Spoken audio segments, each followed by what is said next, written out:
మీ business ఏదైనా మీ ఊర్లో promotion చేయాలంటే అది సుమన్ టీవీతోనే సాధ్యం. ఇప్పుడే సంప్రదించండి. నారాయణ నారాయణ జయ గోపాల హరే.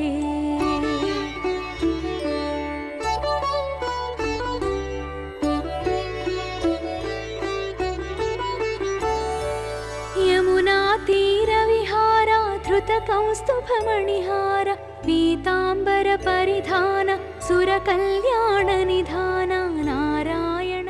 నమస్కారం, welcome to temple tour with Gitanjali.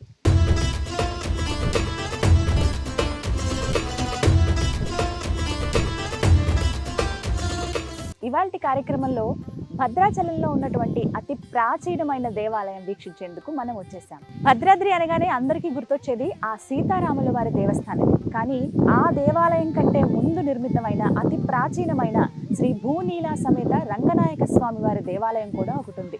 ఇది చాలా తక్కువ మందికి తెలుసండి. సాక్షాత్తు ఆ రాముల వారి ఇలవేల్ పైన రంగనాయక స్వామి వారిని దర్శించుకుని ఈ ఆలయ విశిష్టతను తెలుసుకుందాం పదండి. గోవింద గోవింద.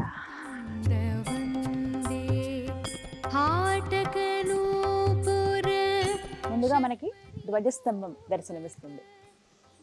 గోవింద. స్వామివారి నామం, అలాగే శంకు చక్రాలు ఇరువైపుగా చూస్తాం. అలాగే ముందు వైపున ఇంకెవరు? స్వామివారి అపర భక్తుడు గరుత్మంతుడు. చాలా సుందరమైన దేవాలయం అండి. నేను సాయంత్రం వేళ వచ్చాను. సంధ్యా సమయం పూర్తయిన తర్వాత ఇది భద్రాచలంలో అత్యంత ఎత్తైనటువంటి ప్రదేశం. భద్రాద్రి గుట్టపైనే ఇంకా దీనికి మించి ఎత్తు ఇంకా లేదు.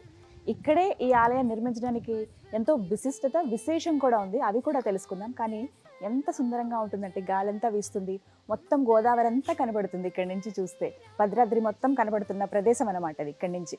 ఇక ముందు స్వామివారికి ఎదురుగుండా మనకి గరుత్మంతుడు ఎప్పుడు సిద్ధంగా ఉంటారు కదా. బుజ్జిగా చక్కగా పంచె కట్టారు, ఒక మాల వేశారు, ఎంత చక్కగా ఉన్నారు గరుత్మంతులు. ఇక్కడి నుంచి మనం స్వామివారిని కూడా దర్శనం చేసుకోవచ్చు. అయితే ముందుగా మనం ఒక ప్రదక్షిణ చేసి స్వామిని దర్శించుకోవాలి.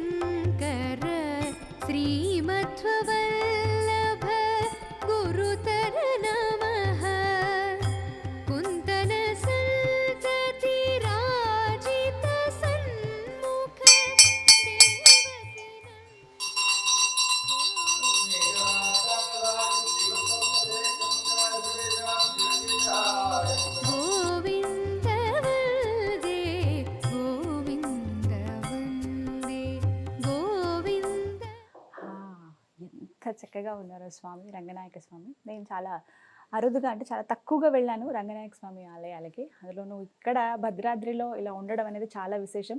అసలు నాకైతే తెలియదండి. నాకు తెలిసిన వారు, నా స్నేహితురాల ద్వారా నేను తెలుసుకున్నాను. ఇక్కడ ఖచ్చితంగా ఈ ఆలయం చూడాలి, మీరు చూసి వెళ్ళాలి అని. అంటే చూడకపోతే ఖచ్చితంగా మిస్ అయ్యేదాన్ని. ఇక్కడ చాలా విశిష్టత, విశేషం కూడా ఉందని చెప్పాను కదా. అవన్నీ గురుగారి మాటల్లో విని తెలుసుకున్నాను. ప్రస్తుతం మనతో పాటు భద్రాద్రి దేవస్థానం ముఖ్య అర్చకులు మదనమోహనాచార్యులు గారు ఉన్నారు. వారితో మాట్లాడదాం. గురుగారు నమస్కారం అండి. జై శ్రీరామ్. భద్రాచలం అనగానే భద్రాద్రి రామయ్య గుర్తుకు వస్తాడు అందరికీ. కానీ ఇక్కడ ప్రత్యేకంగా రంగనాయక స్వామి వారి దేవాలయం కూడా ఉంది. అతి ప్రాచీనమైనది. భద్రాద్రి రామయ్య మందిరం కంటే ఇంకా ముందే నిర్మించారని తెలుసుకుని వచ్చాము. ఆలయ విశిష్టత, అలాగే స్వామివారి గురించి విశేషాలు తెలియజేస్తారా? ప్రధానంగా మీకు తెలుసుకోవాల్సింది రాముని ఆరాధ్య దైవం రంగనాథ స్వామి అని ఫస్ట్ థింగ్. అవునండి. రెండవది రామదాసు గారు, కంచర్ల గోపన్న గారు ఎంఆర్ఓగా ఈ ప్రాంతానికి రావడం జరిగింది. పోకల దమ్మక్క అనే గిరిజన స్త్రీ రోజు ఒక తాటిపండు నివేదన చేయటం, ఓ మూర్తిని చూసి, ఆ చూసినటువంటి ఈ రామదాసు గారు ఎవరి మూర్తి, ఏ దేవుడు ఆలోచనలో పడ్డాడు.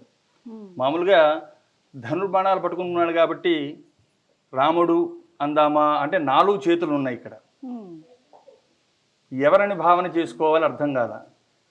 పైన 2 చేతుల్లో శంకుచక్రాలు ఉన్నాయి. ఆ శంకుచక్రాలు అంటే విష్ణు స్వరూపమే. విష్ణు భగవాన్ అంటే వైష్ణవ క్షేత్రాలన్నింటికీ కూడా ప్రధానమైన క్షేత్రం శ్రీరంగం.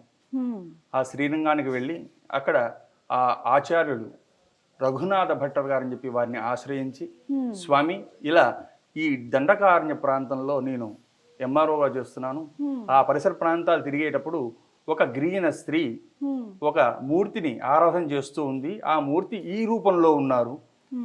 ఆ మూర్తిని చూస్తే ఎనలేని భక్తి పారవస్యంతో నా హృదయం పొంగుతోంది. అసలు మూర్తి ఎవరు, ఏమైనా పురాణంలో ఏమైనా విశేషాలు ఏమైనా ఉంటే తెలియవలసిందని చెప్పి ప్రార్థన చేశారు. నైనా నువ్వు చాలా అదృష్టవంతుడివి, ఆ ఉన్న మూర్తి ఎవరో కాదు, బ్రహ్మపురాణంలో చెప్పిన గౌతమి మహాత్మ్య ఖండంలో ఆ స్వామి వైభవం ఉంది, ఎవరో కాదు ఉన్నది, రాముడిలా వచ్చిన విష్ణువు అని వివరం చెప్పాడు. స్వామి కొద్దిగా వివరంగా చెప్తారా, 4 చేతులు ఉన్నాయి అనేసరికి మొదలుపెట్టారు. నైనా సూక్ష్మంగా చెప్తాను. త్రేతాయుగంలో రాముడు నడయాడిన ప్రదేశం ఇది. దండకారణ్యంగా పయనం చేస్తూ ప్రతి చోట్ల కూడా 1 రోజు 4 రోజులు ఉంటూ పర్ణశాల ఒక ఆస్థానంగా ఏర్పాటు చేసుకుని చివరి 3 సంవత్సరాలు అక్కడ నివసించిన సంగతి నీకు తెలిసిందే కదా. ఆ నివసించే సమయంలో చుట్టూ తిరుగుతూ పొద్దున పూట ఒక మధ్యాహ్న సమయానికి అలసి సేద తీర్చుకుందామని చెప్పి చూశారు. భద్రాచల శిల కనబడింది. ఓ చెట్టు కింద ఆ బండ మీద కూర్చొని అమితానందం పొందారు. ఈ 10 సంవత్సరాలు వనవాసంలో ఉన్న కష్టాలన్నీ కూడా మర్చిపోయి ఆ అయోధ్యలో అంతఃపురంలో ఉన్నటువంటి భావన కలిగింది స్వామికి. అంత ఆనందాన్ని ఇచ్చినటువంటి శిలకి ఆశీర్వాదం ఇచ్చాడు స్వామి. ఏమని? భవిష్యసి మహాత్మాత్వం భక్తోసి గిరిరూపధృత్ అని. అదేంటండి, రాతిని ఆశీర్వించడం ఏంటి అంటే, మనకి తెలిసి చెట్లు పెరుగుతున్నాయి కాబట్టి వాటిలో జీవం ఉంది అనుకుంటున్నాం. మనుషులు మనం తిరుగుతున్నాం, మాట్లాడుతున్నాం కాబట్టి మనలో జీవం ఉందని మనం అనుకుంటున్నాం. కానీ స్వామి దృష్టిలో చరాచర జగత్తు అంటారు. ప్రతి దాంట్లో కూడా జీవం అనేది ఉంటుంది. స్వామి దాన్ని గుర్తిస్తాడు.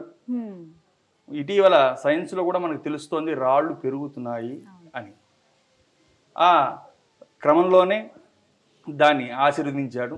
ఇక్కడి నుంచి తర్వాత పర్ణశాల వెళ్ళిపోవటం, అక్కడి నుంచి రావణాసురుడు సీతాపహరణ చేసి తీసుకువెళ్ళిపోవటం, యుద్ధకాండ మొదలవటం, మొత్తం అంతా రావణ సంహారం అవటం, రావటం, అయోధ్యలో కళ్యాణం చేసుకోవటం, అవతార పరిసమాప్తి అయిపోయింది. రామరాజ్యం కొంతకాలం మనందరికీ కూడా అనుగ్రహించి వైకుంఠం వెళ్ళిపోయాడు స్వామి. ఆ స్వామి వరం పొందినటువంటి శిలలోని జీవమే మరల ద్వాపరయుగంలో జన్మించడం, మేరు పర్వతరాజుకి కుమారుడిగా జన్మించడం, భద్రుడిగా నామధేయం ఆ బాబుకి పెట్టడం, అందరి పిల్లల్లా కాకుండా ప్రత్యేకంగా తదేక దీక్షతో ఉండే బాబును చూసి ఆందోళనలో ఉన్నటువంటి మేరు పర్వతరాజు దంపతులకి నారదుడి ద్వారా విషయం తెలుసుకుంది. నాయనా, నీ కొడుకు సామాన్యుడు కాదు, రాముని యొక్క అనుగ్రహం పొందినవాడు. ఆ విషయం పక్కన బాబు కూడా ఉన్నాడు. ఆ బాబుకి రామ తారక నామాన్ని ఉపదేశం చేశాడు నారదుడు. ఆ బాబుకి మనసులో కలిగింది, స్వామి అనుగ్రహంతో పుట్టాను కదా, అప్పుడు స్వామిని సరిగ్గా చూసుకోలేకపోయాను, మళ్ళీ ఒకసారి చూడాలి స్వామిని అని తపస్సు చేయాలి. ఎక్కడ చేయాలి? ఎక్కడైతే స్వామి నన్ను ఆశీర్వదించాడో అక్కడే చేయాలి తపస్సు అని చెప్పి తపస్సు మొదలుపెట్టాడు. భద్రాచల ప్రాంతానికి వచ్చి ఆ కొన్ని సంవత్సరాలు, 100 సంవత్సరాలు తపస్సు చేసేసరికి తపోగ్ని జ్వాలలకి ములోకాలని కూడా అంతా హడలిపోయారు.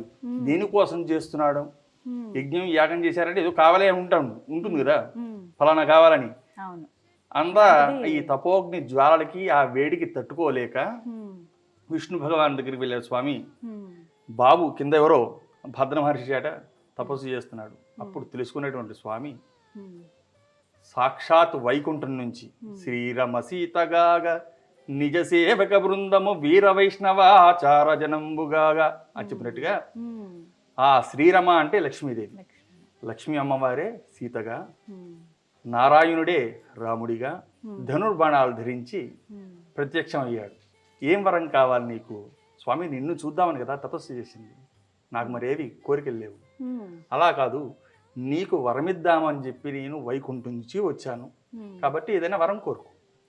స్వామి నువ్వు అడుగుతున్నావు కాబట్టి ఇన్ని సంవత్సరాలు తపస్సు చేస్తే గానీ నీ దివ్యమంగళ స్వరూపాన్ని నేను సాక్షాత్కారం చేసుకోలేకపోయాను. నా తదనంతరం తదుపరి వారు కూడా చూసి తరించాలి నీ మూర్తిని అని వేడుకున్నాడు.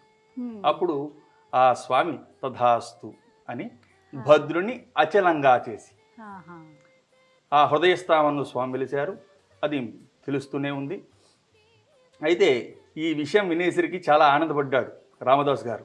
రాముని ఆరాధ్య దైవం, మామూలుగా అందరిళ్లలో కులదైవం అనేది ఉంటుంటారు. ఒక్కొక్కరికి ఒక్కొక్కరు, ఒకరికి వెంకటేశ్వరుడు ఉంటారు, కొందరికి సమ్మక్క సారక్క అంటారు, కొంతమందికి పరమేశ్వరుడు వంశపారంపర్యంగా కులదేవతగా వస్తుంది. అలాగే రాముడికి ఆరాధ్య దైవం రంగనాథ స్వామి.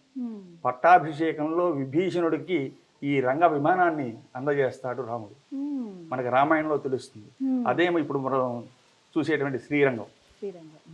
కాబట్టి ఆయన కంటే ఉన్నతంగా ఇక్కడ భద్రాచల క్షేత్రంలో రంగనాథుడు ఉండాలి అని చెప్పి ఇక్కడ ముందుగా ఆలయ నిర్మాణం చేసి ఇక్కడే ధ్యానం చేస్తూ కింద ఆలయం అంతా కూడా నిర్మాణం ఎలా జరుగుతుంది ఇక్కడ నుంచి వీక్షించేవాళ్ళు. కనబడుతుంది. మరి పైన చూస్తేనే తెలుస్తూ ఉంటుంది. కింద పైకి కింద చూడాలి. మొత్తం ఆలయం ఎన్ని సంవత్సరాల పాటు నిర్మించారండి? అది లెక్కల ప్రకారంగా తెలుస్తుందా మనకి? లెక్కల ప్రకారంగా తానీషా గారి కాలం అంటే దగ్గర సుమారుగా 450 సంవత్సరాల క్రితం మాట. అయితే ఎప్పుడైతే మనం ఇందాక చెప్పుకున్నాం ద్వాపర యుగంలో ప్రత్యక్షమయ్యాడు, అచలంగా భద్రుని చేశాడు ఆయన. మొట్టమొదటిగా ఆ భద్రాద్రి రాముణ్ణి ఆరాధన చేసింది నారదుడు ద్వాపర యుగంలో. ఆ తర్వాత కాలక్రమేణంగా కలియుగంలో పోకల దమ్మక దాకా వచ్చింది. ఇక్కడే స్వామి ధ్యానం ఇవి చేసుకున్నారు. దానికి గాను పక్కనే రామదాసు ధ్యాన మందిరాన్ని, ఇక్కడ రంగనాథ స్వామిని మనం దర్శించుకోవచ్చు. ఈరోజు రామదాసు గారు రచించినటువంటి పాటలు కానీ పద్యాలు కావచ్చు అన్నీ కూడా శిలా ఫలకాల మీద అందరూ చూడడానికి చదువుకోవడానికి వీలుగా ధ్యాన మందిరం ఏర్పాటు చేశారు 1960లో. అంతకుముందే ఇక్కడ రంగనాథుడు వేంచేసి ఉన్నాడు. ఇక్కడ నుంచి రంగా అని పిలిస్తే కింద అంబసత్రంలో దాస్గారు ఉండేవారు. పిలవగానే లోపల నుంచి పాము, పెద్ద త్రాచు పాము, నల్లది, సుమారు 15 అడుగుల చివర పొడుగుగా ఉంటుంది, పాకుకుంటూ వెళ్ళి పాలు వస్తుంది అని చెప్పుకుండేవారు. అది రాను రాను తగ్గింది అని కొంతమంది అనుకుంటారు, కొంతమంది కనబడింది అని చెప్పుకుంటారు. ఇప్పటికీ ఈనాటికి నేను ఇక్కడ సేవ చేసి దగ్గర దగ్గర 10 సంవత్సరాలుగా 14 సంవత్సరాలు నాకు తెలుసు. నేను 5 సార్లు చూసుంటాను. చూశానమ్మా. దాని దారికి పోతూ ఉంటుంది. మనం ఏమంటుందండి, రంగా బయలుదేరు, పూజ చేసుకోవాలి, నేను వెళ్ళిపోతుంది. ఎవరికి ఇంత కాటు కానీ ఇంకోటి కానీ బెదిరించడం కానీ ఇలాంటి ఏమీ ఉండవు. కానీ స్వామి అంత విశేషం. ఒక్క మాట, ఇప్పుడు ఇంతకు ముందు ఉన్నటువంటి విగ్రహం వేరు, ఇప్పుడు ఉన్నటువంటి విగ్రహం వేరు అని చెప్పి అది శిల్పశాస్త్ర ప్రకారంగా కొన్ని అవయవాలు అరిగిపోయినా విరిగిపోయినా పూజార్హము కావు అంటారు. పాతమూర్తి కొద్దిగా శిథిలావస్థగా ఉందని చెప్పి దాన్ని తీసి 2010లో ఆగస్టు ఆ నెలలో చేశారు, పునఃప్రతిష్ఠ చేశారు. నూతన మూర్తి, ఉత్సవమూర్తులు అప్పటివారే. అప్పటివారే 400 అంటే ఇప్పుడు సీతారామ కళ్యాణానికి ఉత్సవమూర్తులు ఉన్నారు కదా, ఆ సమయం అప్పుడు మూర్తులే ఉత్సవమూర్తి. అంటే ఆళ్వార్లు కూడా అప్పటివారే. కింద ఆదిశేష పైన అలా పడుకున్నాడు స్వామి. ఎంత చక్కగా అలంకరించారు. పాత మూర్తి అందరూ కూడా చూసి తరించాలి, అన్ని సంవత్సరాల సేవలు అందుకున్న మూర్తి అని చెప్పి ముందుగా శుభ్రం చేసి ధ్వజస్తంభం పైన మండపం లాగా ప్రకారం ఏర్పాటు చేసాం. ఎవరైనా వచ్చినప్పుడు ముందుగా ఆ మూర్తిని దర్శనం చేసుకోవచ్చు అండి, చక్కగా కనిపిస్తూ ఉంటారు. అయితే కొద్దిగా శిథిలమైంది కాబట్టి అవి పూజకు చేయటం మంచిది కాదు అంటే అలా చేయకూడదు అంటారు. కాబట్టి వేరే మూర్తిని చేయించి మరి ఇలా పెట్టారండి. కానీ నిజంగా స్వామి అలా ఉండి పడుకున్నారేమో అన్నట్టుగా అనిపిస్తుందండి యోగ నిద్రలో. అసలు మామూలుగా ఉండదు. స్వామి దగ్గర ఒక 10 నిమిషాలు నించుని కూర్చుని మాట్లాడిన తన్మయత్వంలో ఆన్సర్లు మనకు దొరుకుతాయి. ఎలా అండి, మీకు నిదర్శనాలు చెప్పండి, మీకు తెలిసింది, మీకు అనిపించినవి. నాకు అనిపించిన ప్రతిదీ చాలా ఉన్నాయి, ఒకటని కాదు, ప్రతి విషయాలు ఆయన చేస్తూ ఉంటాను. నా పర్సనల్గా తీసుకుంటే అలంకారం చేసేటప్పుడు ఇది సెట్ అవ్వలేదు, ఒక్కోసారి చికాకు చేస్తాడు, ఓ పట్టాన్ని సెట్ చేసుకోడు. అప్పుడు ఈ మీతో నేను ఎలా మాట్లాడుతాం ఆయనతో మాట్లాడుతుంటే నా మనోభావం మాత్రమే అది. శుభ్రంగా ఏంటిది అనగానే వెంటనే సెట్ అయిపోతాడు. అంటే కుదురుగా కూర్చోండి మా భాషలు మాకుంటాయి. స్వామిని చిన్న పిల్లల్లాగా ఆ ప్రేమ అనేది ఆ ఆరాధనలో అంకిత భావంతో చేస్తే ప్రతి వాడికి దొరుకుతుంది అది. కానీ చాలా అదృష్టవంతులండి మీరు, అంత దగ్గరగా స్వామికి ఉండి అంత చక్కటి పంచ అలంకరణ, రకరకాలుగా అలంకరణ చేస్తారట కదా మీరు, తెలుసుకున్నాను నేను. అంటే రోజుకు ఒక విధంగా ఆయన పంచలు వస్తూ ఉంటాయి, ఒక్కొక్క పంచె వచ్చినప్పుడు ఒక్కో రకమైనటువంటి మోడల్ ఆయనే నాకు నేను ఎక్కడ నేర్చుకున్నది కాదు, చేసింది కాదు, ఇది ఇలా కడితే బాగుంటుందేమో అనిపిస్తుంది అక్కడ పోగానే. అవునా? అంత అలంకారం మరి ముఖ్యం. మామూలుగానే విష్ణువు అలంకార ప్రియుడు అని చెప్తారు. వాస్తవమే, కానీ ఆ ఆలోచన రావడానికి ఆ పంచె ఇటు తిరగాలనో ఇటు తిరగాలనో ఆలోచన కలిగించి చేసేది కూడా ఆయనే. ఇక్కడ జరిగేటువంటి కార్యక్రమాల గురించి చెప్పండి. ఇక్కడ ప్రత్యేకంగా ప్రతిరోజు ఆరాధన అయితే నిత్యం జరుగుతూ ఉంటాయి. ప్రతి మాఘమాస పౌర్ణమి నాడు స్వామివారికి విశేషంగా కళ్యాణోత్సవం జరుగుతుంది పక్కన ధ్యాన మందిరంలో. తర్వాత కింద తిరువీధికి వెళ్తాడు స్వామి, తిరుమాళ్ళు ఏం చేస్తారు. అక్కడ నుంచి ప్రధాన ఆలయం దాకా తిరువీధి ఉంటుంది, అందరూ సేవించుకుంటారు, ధరిస్తారు. చాలా మంది ఈ పైకి రావడానికి దారి ఎక్కడా అనేది ఆలోచన చాలా మంది ఉన్నారు. గతంలో ఆలయం నుంచి ఎదురుగుండా శివాలయంలోకి వచ్చి శివాలయం నుంచి పైకి మెట్లు ఉండేవి. అది కొద్దిగా మూసి ఉండడం వల్ల అది క్లోజ్ అయింది, అనివార్య కారణాల వల్ల. అంటే వేరే కారణాలు ఏం కావు, శిథిలావస్థలో ఉంది ప్రదేశం అంతా కూడా. దాంతా కూడా రెన్యువల్ చేయిస్తున్నారు శివ గారు, వెనక కాటేజీలు కడుతున్నారు. ఇంకా మా అయితే ఒక సంవత్సరంలో పూర్తిగా రోడ్డు కూడా అందరూ దర్శించుకోవడం యోగ్యంగా ఉంటుంది. ఇలా వచ్చిన వారు అలా పరమేశ్వరుడు దర్శనం చేసుకుంటారు, అలాగే పైకి నడుచుకుంటూ వచ్చి రంగడి దర్శనం చేసుకోవటం, ఆ రామదాసు ధ్యాన మందిరాన్ని చూడటం, ఇవన్నీ గతంలో జరిగేవే. ఈ మధ్యలో కాస్త రోడ్డు బాలేక ఆగిందని, మిగతా అయితే వస్తూనే ఉంటారు. ఆ రోడ్డు క్లియరెన్స్ కూడా ఇప్పుడు మేడం గారు యువ గారు చొరవ తీసుకొని రోడ్డు క్లియర్ చేస్తున్నారు. అంటే చాలా మందికి తెలియదండి, చాలా మందికి తెలియదు అని చెప్పి నాకు ఇలా చెప్తే తెలిసింది, నా ఫ్రెండ్ చెప్తే తెలిసింది. కానీ మామూలుగా అయితే నాకు తెలియదు. భద్రాద్రి అనగానే రాముల వారి ఆలయం అన్ని అక్కడ చూడటం, గోదావరి అక్కడ దాకా చూసి జనరల్ గా మానవాళికి అందరికి దగ్గరలో ఉన్న సంబంధాలు రాముడితోటి, కృష్ణుడితోటి, ఆంజనేయ స్వామితోటి, అమ్మవారితోటి. మనకి కామితార్థాలు కోరి అమ్మవారి స్వామిని ప్రేమించి పూజలు ఇవి చేస్తున్నాం, కానీ ప్రత్యేకంగా స్వామి తత్వాన్ని తెలిసి పూజలు చేసేవాళ్ళు చాలా అరుదు అని చెప్పుకోవాలి. స్వామి అనేక రూపాల్లో మనకి దర్శనమిస్తారు, ఒక్కొక్క రూపంలో ప్రత్యేకత ఉంటుంది. స్వామిని తెలుసుకోవాలి, ఆ వైభవం తెలుసుకోవాలి. వైభవం తెలుసుకుని తన్మయత్వం చెందితే గాని మనసుకి బోధపడదు. రంగనాయక స్వామి వారి ఆరాధన దేనికి సూచిక అండి? అంటే చేస్తే కలిగేటువంటి ఫలితం కానీ ఇలాంటి విషయం. ప్రధాన రంగడు అంటే రంగనాథ స్వామికి ఇది అది అనేం కాదు, సర్వం ఇచ్చేది ఆయనే. ఆది పురుషుడు ఆయనే రంగనాథుడు. ప్రత్యేకంగా ఏదో దుష్టగ్రహ బాధలు పోవాలని ఆదిత్య నవగ్రహాలను అనొచ్చు, లేకపోతే అఖండ లక్ష్మీ కైంకర్యం అనుకోవచ్చు. ఏది కావాలన్నా ఆయన పాదాలు. యోగ నిద్రలో ఉన్నారండి, యోగ నిద్రలో ఉన్నారు స్వామి ఆదిశేష పైన అలా పడుతుంది. మన గురించి ఆలోచిస్తున్నారా? నిద్రలో ఏం లేదు, అవునా? మన్నే చూస్తున్నారు. ఎవరు వచ్చినా ఏం జరిగినా ఆయనకు తెలియకుండా ఏమీ జరగదు. చాలా సంతోషం అండి వీక్షించటం. నిజంగా అంటే వైకుంఠంలో స్వామివారు ఎలా అయితే పడుతుందో హాయిగా ఆయన సేద తీరుతూ ఉంటారో అలా అనిపిస్తోంది చూస్తుంటే. నిజంగా చాలా చాలా కన్నుల పండుగ ఉంది, అందంగా అలంకరించారు ఆయన్ని. నిజంగా వింటున్నారు మన మాటలు అన్నట్టుగా ఉంది స్వామి. మీరు నిజంగా అదృష్టవంతులు. 14 సంవత్సరాలు అదే అలంకరించారనే పొరపాటు, ఆయన అలంకరించుకున్నాడు, చేయించుకున్నాడు తప్ప ఏం లేదు. చాలా సంతోషం అండి, చాలా చక్కగా వివరించారు. నమస్తే. జై శ్రీరామ్. పునర్దర్శన ప్రాప్తి. చాలా సంతోషం.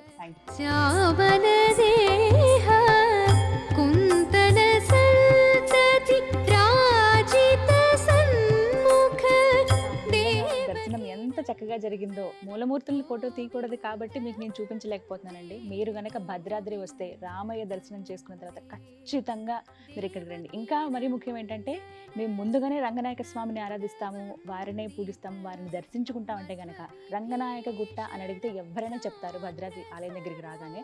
అలా మీరు ఇక్కడ దర్శనం చేసుకుని, ఈయన స్వయంగా రాముల వారికి ఇలవేల్పు, రాముల వారే నిత్యం పూజించుకునేవాడు ఆ రంగనాయక స్వామిని. అలాంటి స్వామిని ముందుగా దర్శించుకుని ఆ తర్వాత మీరు వెళ్ళి ఆ భద్రాద్రి రాముడిని దర్శనం చేసుకోవచ్చు. కానీ ఖచ్చితంగా ఈ ఆలయానికి రండి, ఎంతో సుందరంగా ఉంటుంది. చిన్ని బుజ్జి ఆలయమే కానీ అతి ప్రాచీనమైనది. ఇది అన్నిటికంటే ఎత్తైన ప్లేస్ అనమాట. ఇంతకు మించి కొండ పైభాగం ఇంకేం ఉండదు. ఇక్కడ నుంచి చూస్తే పూర్తిగా భద్రాద్రి అంతా కనిపిస్తుంది. ఓవైపు గోదావరి, అంత సుందరంగా ఉంటుంది. ఎవరు కూడా మిస్ చేసుకోవద్దు. ఖచ్చితంగా భద్రాద్రి వచ్చిన వారు రంగనాయక స్వామి వారిని దర్శించుకుని తరించండి. ఇది ఇవాల్టి టెంపుల్ టూర్ విత్ గీతాంజలి. మరో దివ్య ఆలయ సందర్శనంతో మళ్ళీ మీ ముందుంటాను. నమస్కారం.